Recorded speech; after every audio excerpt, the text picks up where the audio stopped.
Your social structures are kind of surrounded by arbitrary ideas of popularity that don't really coincide with the real world. Grades are so stupid because how much do you actually learn from cramming the night before? Instead of really fostering your interest in what you're good at, you now are kind of filled with a bunch of useless information that actually won't contribute to real world success. If you keep conforming in college, then basically it's like you had this much potential.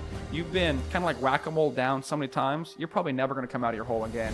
Because society is whack-a-mole you down. Our life is just constantly being a little bit uncomfortable and not conforming. No one ever gets results different from everyone else by doing the same thing everyone else does. If you live like everyone else lives, you're going to get the results everyone else gets. The second biggest regret was they regretted that they did not take enough risks in life. Well, welcome back, everyone. This is episode, I don't know what number this is. We're not keeping track, but welcome back to the podcast. I am with Calvin today.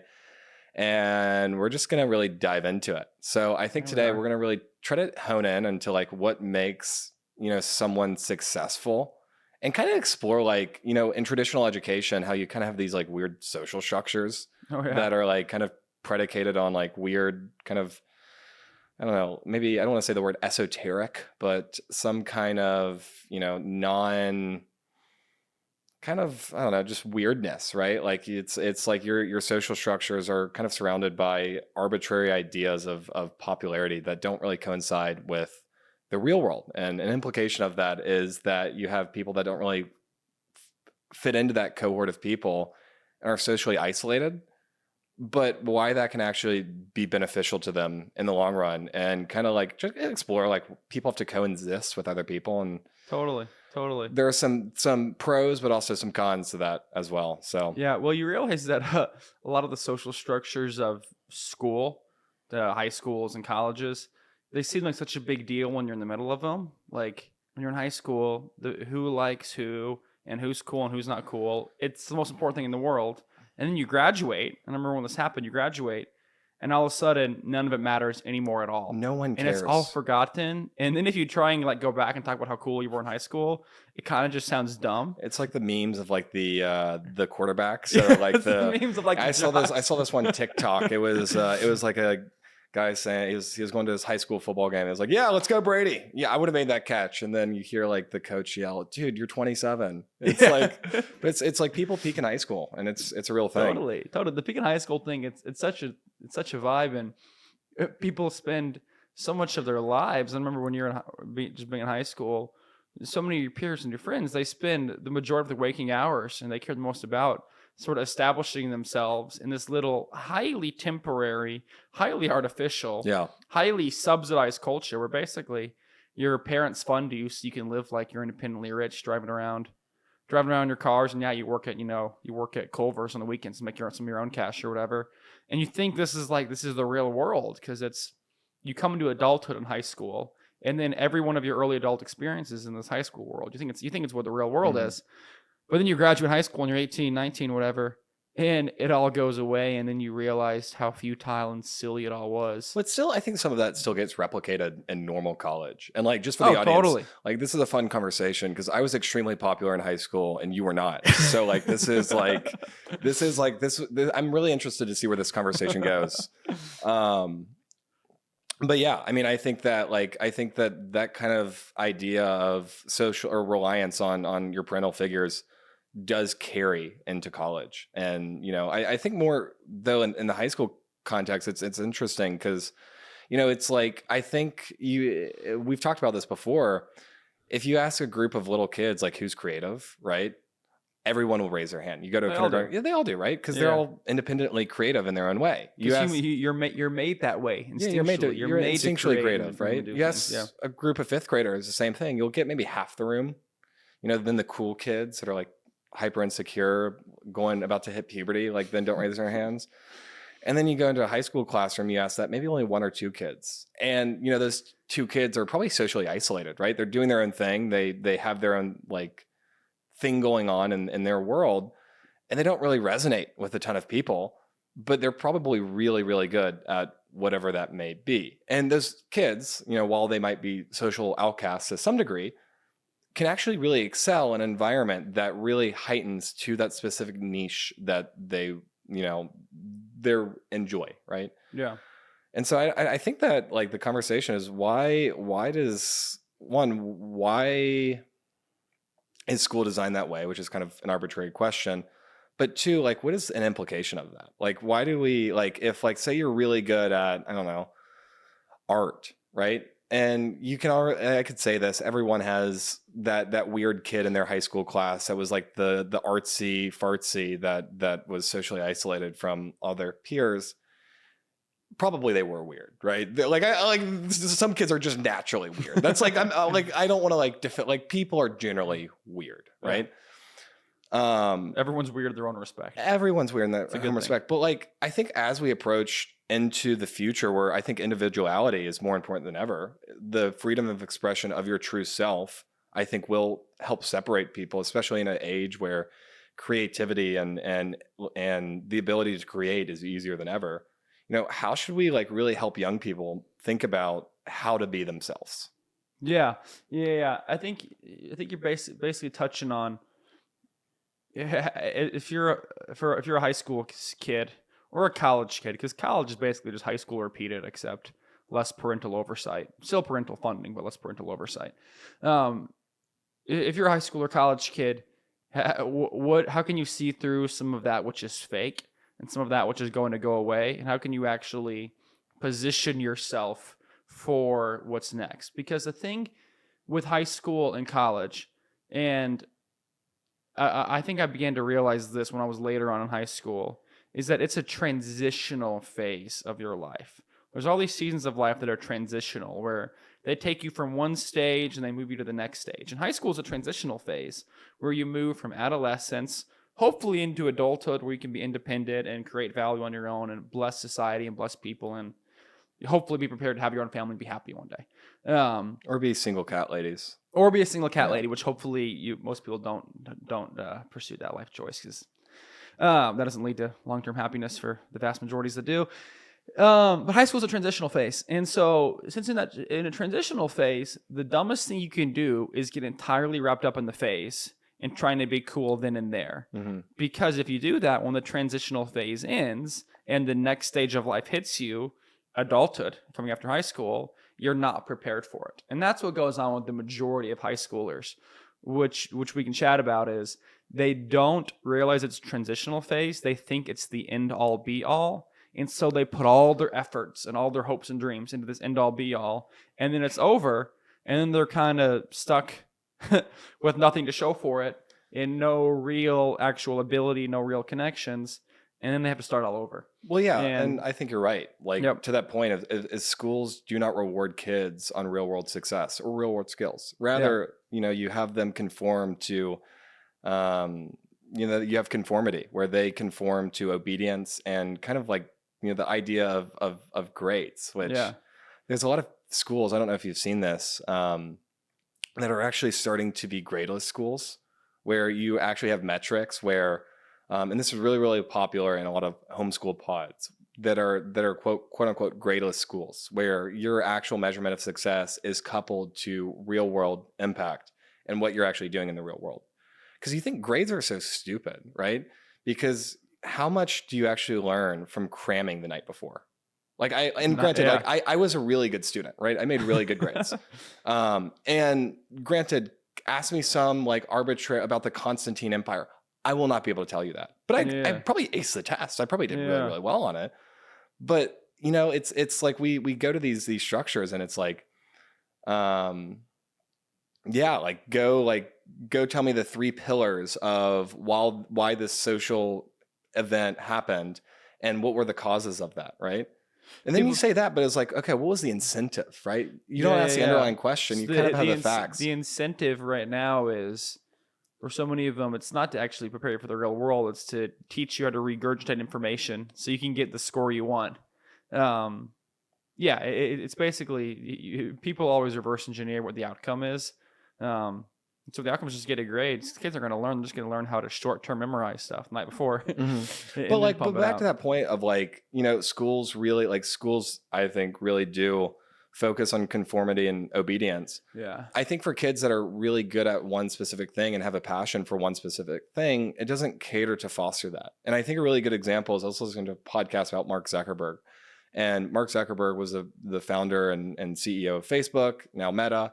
But he got really into C++ when he was like 10 years old. He was at this bookstore, and he asked his parents to buy C++ for dummies, which C++ is a really hard language. You have to, it's like really bare bones. You have to think about memory and all these things. It's not an easy language, let alone for a 10-year-old. And what he did, and he said this multiple times, is when he was little, he would look forward to getting home from school because he had 4 or 5 hours to be on his computer and build stuff and play video games, right? Huh.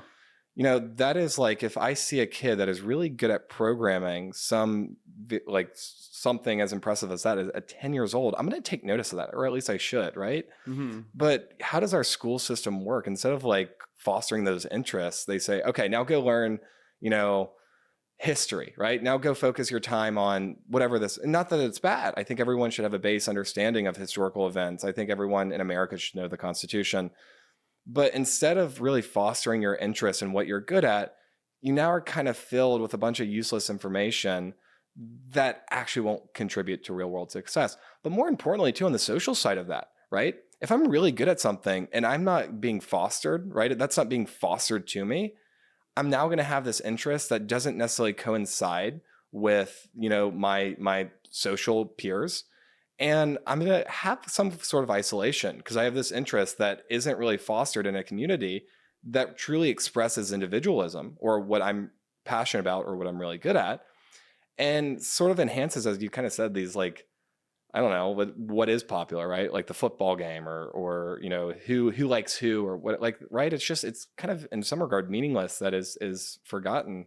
So you don't think that schools actually foster the skills and the abilities that kids have at an early age? Absolutely. No, not at all. I think schools should really like figure out what it is a kid's good at and really help them kind of build curriculum around that. And it's not like, you look at what happens in most classrooms today, in both universities and in most high schools, you have a bunch of tests that are multiple choice, right? Maybe some essays you have to write that you really aren't learning anything. You're just regurgitating information, right? And most of these exams are probably the same exams used for the last 10 years, right? Mm-hmm. I remember when I was in high school, I would go to upperclassmen and they would actually save their exams from previous years. And I would copy, I would study off of them. And lo and behold, I'd go to take the exam. It's the exact same thing. And so what I did, I aced it on very minimal work because I didn't have to know the information. I just had to regurgitate the multiple choice answer. Totally. So it's like, I remember taking like a biology test and it was on like mitosis, right? Did I know how mitosis worked? No, but I knew how to answer a multiple. You probably crushed it though. But I got a high 90 on an exam. Dude, it's all right. We've got our producer in the room who's objectively one of the brightest people I know, because a lot of people, he gets famous. People are like, oh, that guy's just so smart, and I'm kind of glad I get to work with him. But what was your GPA in high school? Yeah, say your GPA. There's a 1.9, which is mine was double that. If you were to ask, it was actually higher. It was actually higher than double that. There's a guy that grew up in he grew up in Nashville. He grew up in Nashville also. Older than I am, so he's had more life to prove that his success wasn't a flash in the pan. But this guy got a 12 on his ACT. Wow. He scored an ACT 1 to 36. He got a 12, which is just miserable. I don't know if that gets you into any college. I think, did he just put his name on the paper? I think if you write your name, you probably get at least an 11. He got a 12. This guy is now a millionaire. This guy's a multi-millionaire. He started a smart business. I think statistically, I think statistically, if you put C on everything, you would have a higher probability of getting under a 12. If you were to randomly guess, you'd probably get a better score than 12. Not statistically, you wouldn't, but I think if you do C, other thing, never mind. Yeah, if you just answer C, you get like a statistically C is the highest. I think it's over 30% of the time the answer is C. That's fascinating, actually. Huh. So the whole way of actually, it's very obvious that the school system today is not effectively gauging talent and telling people how they do it. But what is the tragedy is, since schools are so focused on the short-term self-gratification then and now, they really fail to foster and develop all the hidden talents and skills that these youth have. It reminds me of the quote where I think it's Miles Monroe was chatting, and he said, "Where's the wealthiest place on earth right now?" He said, "Is it the diamond mines South Africa? Is it the gold mines? He said, is it Fort Knox where the gold is? Is it, the financial centers of London or New York? Where's the most wealthy place on earth right now? He said, it's actually down the road from you. It's on everyone's road, and it's in the cemeteries of this earth, because there were the businesses that never started. People died with the books that were never written, the songs that were never sung, the dreams that were never chased, and so forth. And you realize that's actually tremendously true. Most people completely fail to reach their potential in life. Almost everyone fails to reach their potential. And it is probably one of the biggest tragedies of eternity, is that this happens. And so much of this comes from the people are, number one, they're not encouraged to actually dream big. Because the school system doesn't encourage you to dream big. It encourages you to try and get your 4.0 and get your grades right. And number two, we live in a world that tries to get everyone to conform. Like when you're in high school, I was not a conformist in high school. You were not a conformist in high school. And while we had a lot more fun, we also did pay the price in the ways that if you're not a conformist, people view you differently. Oh, absolutely. But it's so much better when you don't conform. Life's so much better. Then if you get to college, if you keep conforming in college, then basically it's like you had this much potential. You've been kind of like whack-a-mole down so many times, you're probably never going to come out of your hole again, because society is whack-a-mole you down. And so people need to break out of that. And I think adults don't really do a good job of supporting that, right? Like you mentioned, so many of the reason for that is because people underestimate their potentials, but I think adults also underestimate the potential of the youth, right? Yeah. And lucky for both of us, we both have people very young be able to foster support at a young age. Most kids don't get that, right? Like most people don't go in a system where they have some sort of support on what they want to go do. Totally. And I think this is like kind of like a generational thing, or even a systemic thing, where we don't support young people on their interests to pursue what they were made to do. No, because we want all young people to do things that are very simple to understand. Like, for example, when you were in high school and you're 17 years old, people asked, Harrison, what are you doing once you graduate high school? I was already done. Yeah. But how long would your answer take? It would take, I knew exactly what I wanted to do at the time.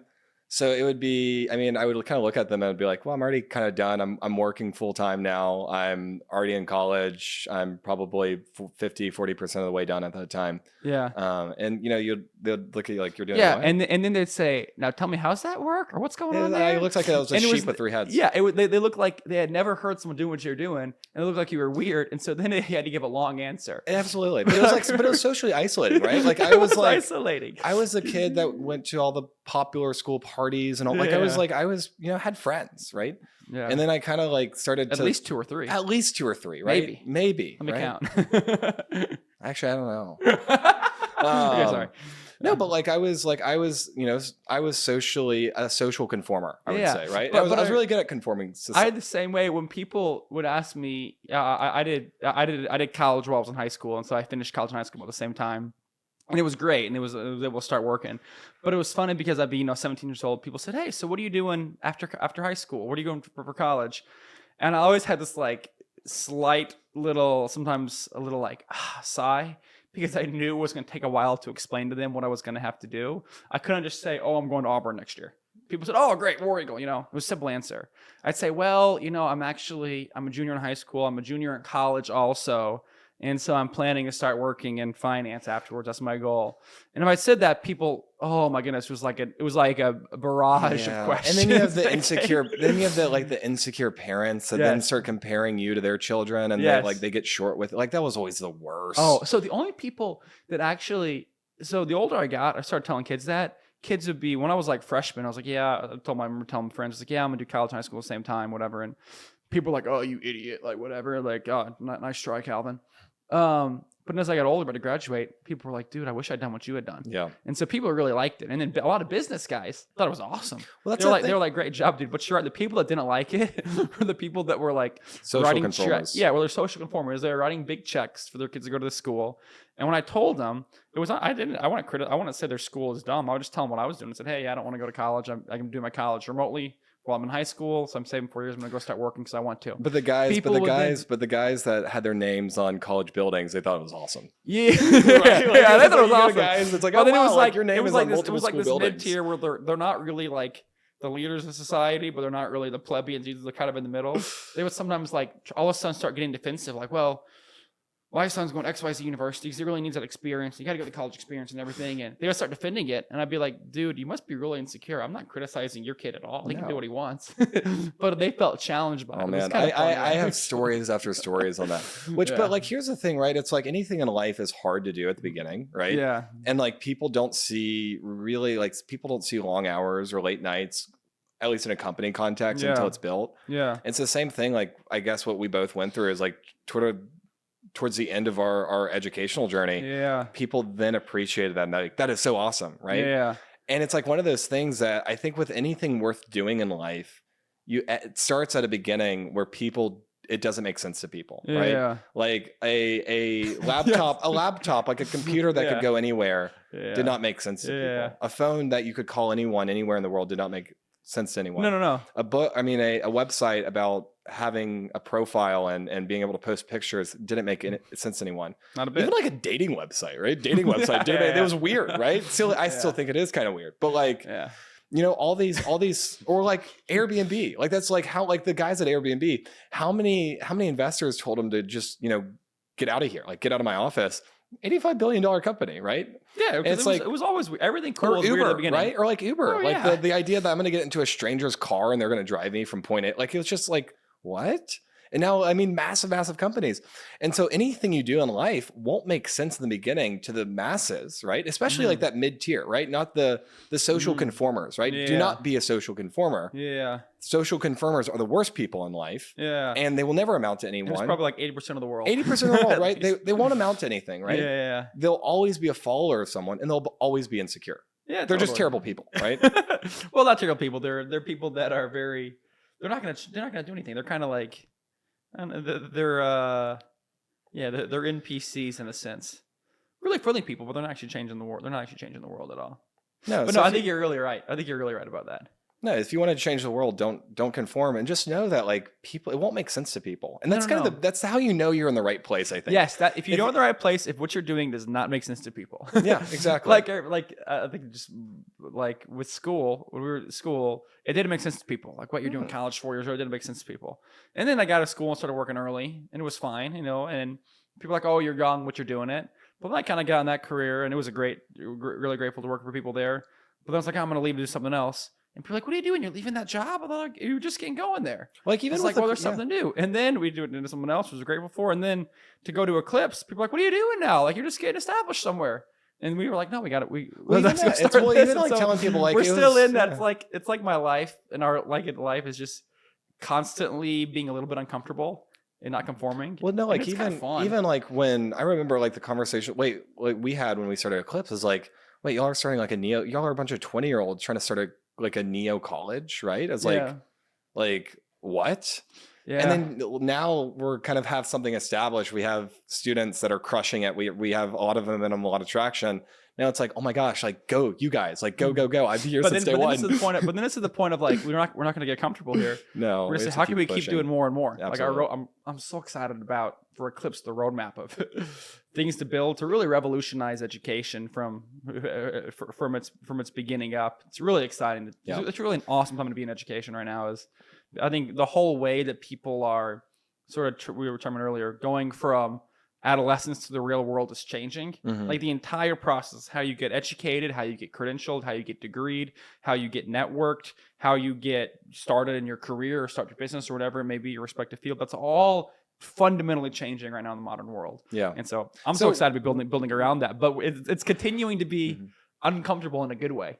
And you gotta live with that. Yeah. And let's close off with this question, because I think this has been a really good conversation. Yeah. This might spin off to some point, but what is the value of being a renegade, like, or living with that mindset that you don't really care what, you know, conformers think, like that was like, I mean, I think that was a pivotal moment, at least in my life, where I just kind of like, you know, I don't want to say something too crass, but like, I just, you know, stepped out of my own shell and I went for it. I didn't really care what people thought, but like, how valuable is that for young people to be a renegade, not only embrace that, live with balls, exactly, get after it. Yeah, no, but absolutely, like how do you foster that? Yeah, you know, it's I think of the Peter Thiel quote where he said, there's only about like 25 people on the earth who are truly creative. He said everyone else is just basically trying to remake what someone else already did. It's very interesting. But yeah, you got to live a life. I mean, it sounds like stupidly obvious, but no one ever gets results different from everyone else by doing the same thing everyone else does. Like, you have to be pushing it. And if you're telling people what you're doing in life and they're not giving you some weird looks, or they're not being a little confused because they've never heard anyone doing it before, you're probably not doing anything that crazy. You're living too passively. I know, in our life sometimes I think the words of Jesus from the Christian Bible, where he said, "Woe to you when all men speak well of you." Like, if you fit in with everyone, he says, then you're probably not doing it. You're not doing it the right way. So yeah, honestly, a sort of a self-litmus test I kind of like for myself is, if what I'm doing is ever too boring, people go, "Oh, that's nice, that's great, next," then I'm probably not doing something cool enough. And I've had that gauge from a few times, and it's almost like, it's kind of brutal, because you have to keep pushing yourself slightly more uncomfortably than you want to be a renegade. And it's way riskier, but it's way more fun. And has better upside. And it's got tremendous upside. Yeah, I don't like doing things where there's a capped upside. Like, I remember, if you live like everyone else lives, you're going to get the results everyone else gets. And so I remember doing things, and I'm like, okay, if I do that, if I go get that, if I go pursue that, lifestyle, if I go pursue that life, I can form there. I know what it looks like. I've seen 10,000 other guys do the same thing, and I know what the max upside is. Yeah. And that's just kind of boring. So live with the way, and I say this as someone's trying to do it, so I say this with humbly but also confidently. Live in a way where you don't know how big the upside can be, but it might be really special. There's a quote that Tucker Carlson gave at some event I was at, and he said, take a job you're not qualified for. Yeah. Have more kids than you can afford. Come on. And live boldly, right? Yeah. And that's the way to live, right? I'm not saying go have a bunch of kids, right? Calvin wants a bunch of kids. Kids are great. I kind of want a bunch of kids. Kids are great, yeah. I also want a cat, right? Right. I'd rather have kids. No, I'm joking. Dude, move to Hungary. If you have 4 kids in Hungary now, then they'll exempt you from income tax. Actually? That's baller. That's awesome. Isn't that awesome? Because just the birth rates are a whole separate conversation. Birth rates are a joke. No, but it's like, I think the more important question is, I find myself asking is, when I'm on my deathbed, what are going to be my regrets? Yes. That's actually a really good question. Have you heard the studies on that, actually? No. They did this big study. Producer Max can pull up the citation of it. We'll get into it. But of the study of the 2 biggest regrets people had on their deathbed. And the top one of them was they wish they spent more time with family. So spend time with your kids, with your wife, with your girlfriend, your family. Have a bunch of kids, spend time with them. Yeah. And the second biggest regret was they regretted that they did not take enough risks in life. And I remember my dad telling me that as a kid. I was like, I don't know, I was an elementary school kid, and he was like, so take risks. And that's just gotten in there with me. Because there's some things, one of the worst feelings is in hindsight, looking when you do not take a risk, and you never really would have known what would have happened if you would have taken it. It's just awful. Because there's always the wonder of, what if I did? So yeah, take risks. Take risks, baby. Well, this has been a great episode. It's fun. I think we've learned that be bold, take risks, don't be a conformer, and because they're the worst people in the world. All right, guys. Have a good day. Bye. You heard it here.